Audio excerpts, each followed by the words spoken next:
सदस्य कब्बन नवाब जी, हमारे जितने भी अंगद अली खान साहब जो हमारे कार्य समिति सदस्य हैं, सभी का बहुत बहुत शुक्रिया।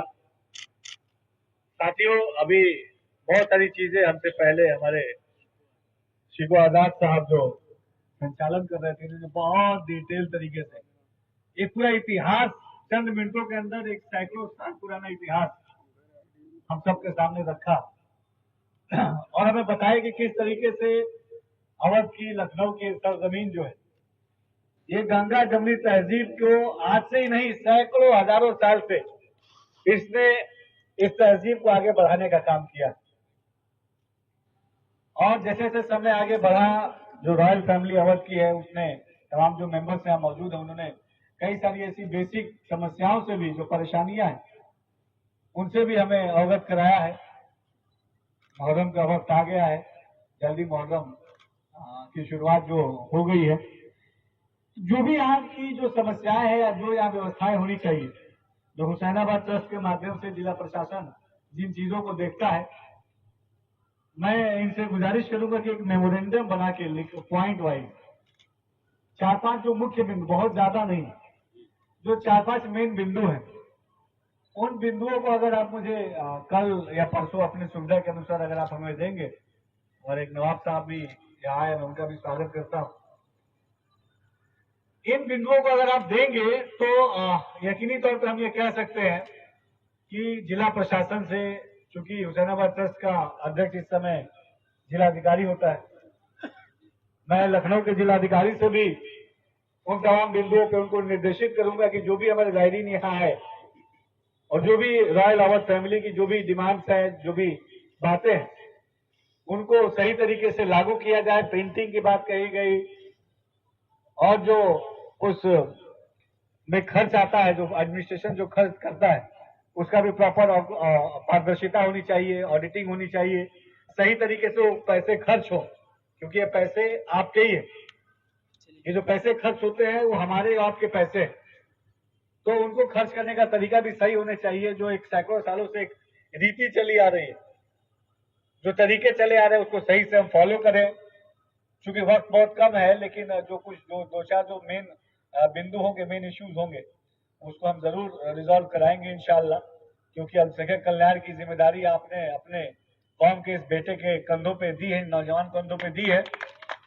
तो मैं मानता हूं कि आपकी खिदमत करने की जिम्मेदारी ये खुदा ने इन कंधों पे दी। इस नौजवानी की उम्र में अगर इस खुदा ने इन कंधों पे जिम्मेदारी दी है, तो मेरा भी ये फर्ज बनता है कि ईमानदारी से कौम की खिदमत के लिए जो भी काम हो, पूरी मजबूती से उस काम को किया जाए, पूरी ईमानदारी से उस काम को किया जाए। आज आपके बीच में आने का भी मकसद यही था कि मुहर्रम के वक्त क्या क्या चीजें होनी चाहिए, क्या क्या कमियां हैं, उन कमियों को भी हम दूर करें, उन चीजों को भी हम लुकआउट करें, उन जो कमियां हैं उनको सही समय रहते दूर किया जाए, ताकि कहीं किसी को कोई दिक्कत ना हो। तो मैं आपसे गुजारिश करूंगा अवध फैमिली से, क्योंकि आप सबका प्यार मुझे हमेशा मिलता है, कि आप जरूर मुझे कल से परसों तक के बीच में एक लिखित मेमोरेंडम देंगे। ज्यादा नहीं, मेरी गुजारिश है कि 4-5 जो मेन पॉइंट्स हैं, जो इजिली इन समय के बीच में जो जल्दी से सॉल्व कर लिए जाए, उन पॉइंट्स को देंगे। और मुहर्रम बाद फिर इंशाल्लाह हम एक बार और जिला प्रशासन के अधिकारियों को भी यहाँ बुलाएंगे और सबके साथ हम बैठक करेंगे। अगले साल के मुहर्रम के लिए और अच्छी तरीके से हम तैयारी करें, इन चीजों को हम सुनिश्चित करेंगे। आपका फिर से मैं बहुत शुक्रिया अदा करता हूँ। बहुत लंबे समय तक आपको इंतजार करना पड़ा, लेकिन मैं लखनऊ से बाहर था, और लखनऊ के इस पोर्शन में आने में चूंकि जाम बहुत रहता है, और जाम का कोई विकल्प नहीं है। पुराने लखनऊ की खूबसूरती, यहाँ की इमारतों के साथ साथ यहाँ का थोड़ा जाम भी है, वो जाम धीरे धीरे आगे बढ़ाता है, ताकि अब एक एक इमारतों को गौर से देखते हुए आगे बढ़े। तो जो हनुमान मंदिर है वो किसने बनवाया है? शहादत अली खान ने बनवाया है, और उनकी बेगम आलिया, जो काशी नरेश की बेटी थी, जिनका नाम था छतर कुंवर, आज हमारे बीच में कमिश्नर ऑफिस के सामने छतर मंजिल मौजूद है। अब आगे बढ़ते हैं। ये बड़ा मंगल क्या है?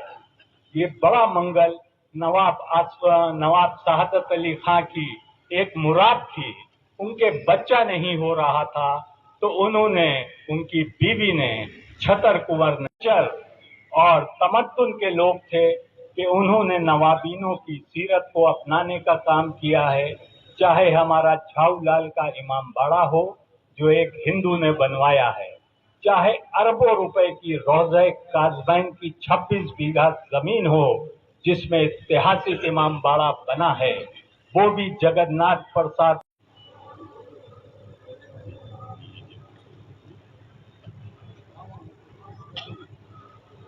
वक्त की गुंजाइश को देखते हुए प्रोग्राम को छोटा करना पड़ रहा है। हुसैनाबाद ट्रस्ट की तारीख माननीय मंत्री जी के सामने मैं 5 मिनट के अंदर रखना चाहता हूं। 1839 में अवध के तीसरे बादशाह मोहम्मद अली शाह ने इस हुसैनाबाद ट्रस्ट की अवध ने हमेशा जिला प्रशासन का साथ दिया है। अफसोस की बात यह है कि 13 साल के बाद आज मैं खुद इस छोटे इमामबाड़े की तारीखी इमारत में आया हूं। 13 साल पहले तक जो हाल हम छोड़ के गए थे वो आज हाल बहुत बदकिस्मती से बुरा नजर आ रहा है। हमारे खरीदे हुए 3 सोफे सेट जो हमारे ट्रस्टी रूम में पड़े थे आज वो सड़ चुके हैं। जिला प्रशासन को इतनी तौफीक नहीं हुई कि हुसैनाबाद ट्रस्ट 4 दिन मुहर्रम के रह गए हैं कि लाके वो ट्रस्टी रूम में नए सोफों का इंतजाम करे।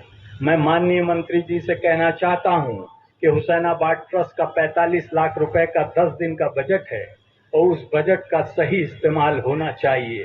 कौन सा धर्म ऐसा सिखाता है कि हम उस 45 लाख के प्रसाद को गलत हाथों में देकर और उस प्रसाद की गुणवत्ता की जांच भी ना करें और आवाम में उस प्रसाद को बांटना शुरू कर दें।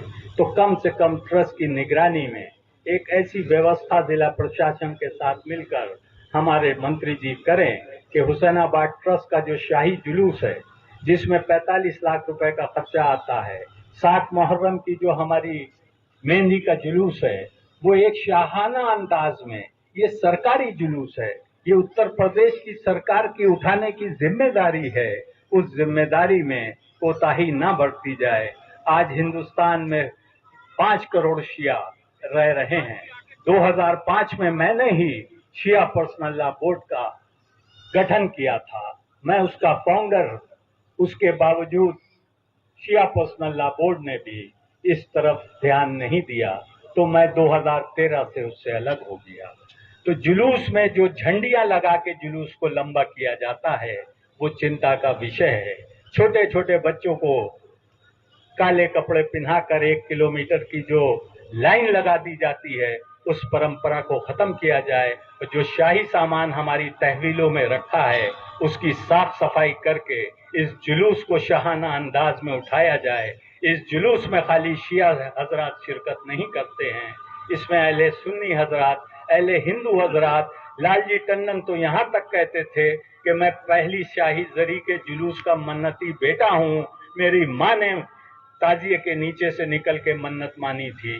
तो ये वो इमाम हुसैन का जुलूस है जिसमें जो जितना सहयोग करेगा उतनी वो तरक्की करेगा। मैं इसी कहना चाहता हूं आज के इस छोटी सी तकरीब में, क्योंकि सुबह से लेकर शाम तक बारिश का मौसम हुआ और तमाम इंतजामात में मुश्किलात हुई और प्रोग्राम हमारा 7:15 बजे का था जो शायद 9 बजे शुरू हो रहा है। आज के प्रोग्राम का मकसद सिर्फ ये है कि हज कमेटी उत्तर प्रदेश का जो गठन हुआ है उसमें दानिश अंसारी साहब ने जो हमारे मेंबर को रिपीट किया है, इस खुशी में हम गब्बर नवाब साहब को मुबारकबाद देते हैं कि उत्तर प्रदेश सरकार में शिया समाज की तरफ से वो नुमाइंदगी करने के लिए हैं। और दूसरी बात हम चाहेंगे कि माननीय मंत्री जी लखनऊ के हम रॉयल अवध फैमिली की तरफ से ये आयोजन किया गया था। हमारे रॉयल अवध फैमिली से जुड़े लोग थे, लोग यहाँ मौजूद थे और कई सारी बातें हमने की कौम के विकास के लिए, तरक्की के लिए, मुहर्रम के लिए क्या तैयारियाँ होनी चाहिए, इन तमाम चीज़ों पर चर्चा हुई और इंशाल्लाह जो भी यहाँ चर्चा हुई उसको हम जल्द से जल्द पूरा कराने का काम करेंगे। बहुत सी चीज़ें जो है जुलूस में जो है किसी तरह की कमी होती है उसके बारे में कहना। लोगों ने हमको अवगत कराया है और कहीं कोई कमी नहीं होगी। जो भी बातें इन लोगों ने अवगत कराई है हम प्रशासनिक स्तर पे उनको दूर कराने का काम करें। जुलूस है जो परिकल्पना मोहम्मद अली शाह ने की थी उसी परिकल्पना के अनुरूप हमारा शाही जुलूस उठाया जाए और इस जुलूस की एक तारीखी बात भी है कि ये जुलूस उठाते ज़रूर हमारे शिया हजरात हैं, हुसैनाबाद ट्रस्ट है, लेकिन ये मन्नती जुलूस है। यहाँ हज़ारों की तादाद में पहली मुहर्रम को हिंदू हजरात नजराने अकीदत पेश करने आते हैं और हज़ारों तादाद में सुन्नी भाई हमारे इस जुलूस का हिस्सा बनते हैं। इसी को गंगा जमनी तहजीब कहते हैं। यजीद मर गया लेकिन हुसैन आज भी जिंदा है। शाही जुलूस को लेकर बहुत सी कमियां होती है, इसके अंदर दानिश आजाद ने क्या आश्वासन दिया? दानिश साहब ने ये आश्वासन दिया, जो जुलूस की परंपरागत चीज़ें हैं, जिस तरीके से जुलूस उठता है उस तरीके से जुलूस उठाया जाए। जिस तरीके से जितने हाथी, ऊंट और दुलदुल आते थे, जितने अलम होते थे, जितनी असा होती थी, जो शरबत की कंदीलें होती थी और तमाम तरीके की, वो सब निकाल के जुलूस का हिस्सा बनाया जाए। छोटे छोटे 10-10 साल के बच्चों को खाली झंडी पकड़ा कर 1 किलोमीटर तक जुलूस को लंबा ना किया जाए। झंडी पकड़ाने से हुसैनाबाद ट्रस्ट के जुलूस का मकसद पूरा नहीं हो रहा है। जुलूस अपने अकीदत के साथ, अपने असासे के साथ, अपनी नज़रिए के साथ, अपनी परंपरा के अनुरूप शाही जुलूस है। ये किसी के घर का जुलूस नहीं है।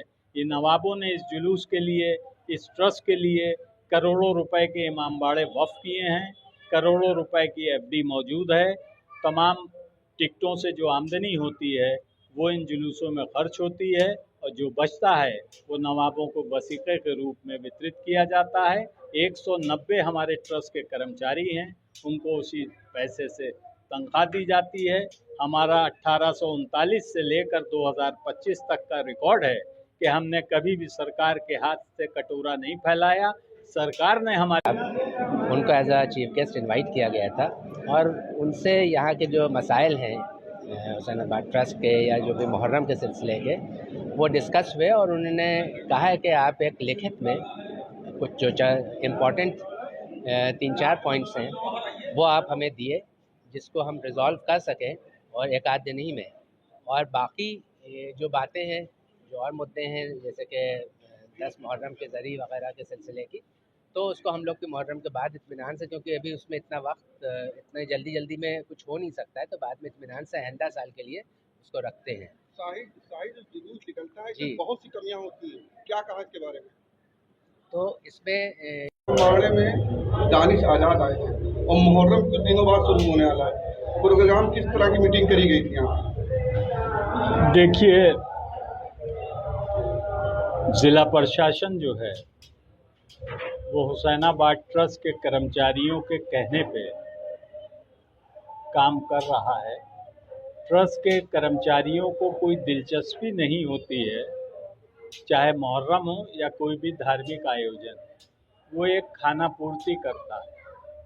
ये सरकारी जुलूस है, इसका बड़ा बजट है। हम चाहते हैं कि निष्पक्ष इसका बजट तौर पर खर्च किया जाए और प्रसाद जो है उसकी गुणवत्ता जो है वो बेहतर से बेहतर हो। ऐसा ना हो कि हमारा प्रसाद खा के कोई बीमार पड़ जाए। इसलिए हमने उनसे रिक्वेस्ट की है कि ज़िला प्रशासन के साथ रॉयल फैमिली ऑफ अवध की मीटिंग हो और हम लोगों के जो सुझाव हों वो ज़िला प्रशासन माने। जैसे पूर्व की भांति ज़िला प्रशासन हम लोगों से वक्त पे सलाह लेता था। तो तमाम ऐसी चीज़ें हैं कि मुहर्रम से 1 महीना पहले हमारी तारीख़ी और ऐतिहासिक इमारतों की रंगाई और पुताई और मेंटेनेंस होती है, जो इस साल और पिछले साल खाली सामने की चीज़ों की पुताई की गई। पप्पड़ उखड़े हुए हैं। हमारे हुसैनाबाद ट्रस्ट के 2 शाही गेट हैं, एक हुसैनाबाद सतखंडा पुलिस चौकी के पास है, दूसरा इधर अशवाक के होटल के पास है। ये कब गिर जाए कोई भरोसा नहीं। इसका बजट सैंक्शन हो चुका है, तो जब बजट सैंक्शन हो गया है तो क्यों नहीं इसकी रिपेयरिंग शुरू हो रही है। ये सिर्फ नेग्लिजेंसी है, प्रशासन दिलचस्पी नहीं लेता है ट्रस्ट की इमारतों और ट्रस्ट के संचालन में। जो कर्मचारी पुरानी फाइलें दिखाकर नई फाइल पे दस्तखत करते हैं, ये परंपरा ख़त्म होनी चाहिए और करोड़ों रुपए की जिस ट्रस्ट की आमदनी हो, लाखों रुपए का जिस ट्रस्ट में बजट हो, वो लावारिस हाथों में अगर चला गया तो ट्रस्ट बर्बाद हो जाएगा। अवध के तीसरे बादशाह मोहम्मद अली शाह ने 1839 ईस्वी में इस ट्रस्ट की स्थापना की थी। उन्होंने अपने बच्चों के लिए महलात नहीं बनाए थे, उन्होंने ऐतिहासिक इमारतों, इमामबाड़ों, कब्रिस्तानों का निर्माण कराया। जो आज हमारा ट्रस्ट संचालित हो रहा है, ये उसी एग्रीमेंट के तहत हो रहा है। रजिस्टर्ड एग्रीमेंट है, उनकी विल है, उस विल में साफ साफ लिखा है इस ट्रस्ट का संचालन अवध के नवाबी वंशज करेंगे और उस कमेटी का चेयरमैन जिलाधिकारी होगा। उसमें ये कहीं नहीं लिखा है कि बिना कमेटी का चेयरमैन जिलाधिकारी लखनऊ होगा। कमेटी का चेयरमैन होता है जिलाधिकारी। जिस तरीके से हज कमेटी का चेयरमैन हमारे दानिश भाई हैं और कब्बन नवाब साहब उसके सदस्य हैं, उसी तरीके से ये भी हुसैनाबाद ट्रस्ट है। और दूसरा मौजू ये था कि दानिश अंसारी जी का वेलकम इसलिए किया था कि शिया समाज से हमारे एक प्रतिनिधि को, जो इत्तेफाक से हमारी रॉयल फैमिली के वरिष्ठ सदस्य हैं कब्बन नवाब, उनको सरकार ने दोबारा मौका दिया है कि हाजियों की सेवा करें। इसलिए हमने कब्बन नवाब साहब का सम्मान किया, दानिश आज़ाद साहब का सम्मान किया। और ये बहुत खुशी है कि दानिश साहब ने हमारी 5 मिनट की तकरीर में इस पूरे ट्रस्ट की जियोग्राफी समझ ली। उन्होंने अपने संबोधन में ये कहा और कहने को मजबूर हुए कुछ ना कुछ इस ट्रस्ट में गड़बड़ है। मैं ज़िला प्रशासन को डायरेक्शन दूंगा और रॉयल फैमिली के साथ मीटिंग आयोजित करूंगा। कम से कम 4 से 5 पॉइंट वो हम उनको देंगे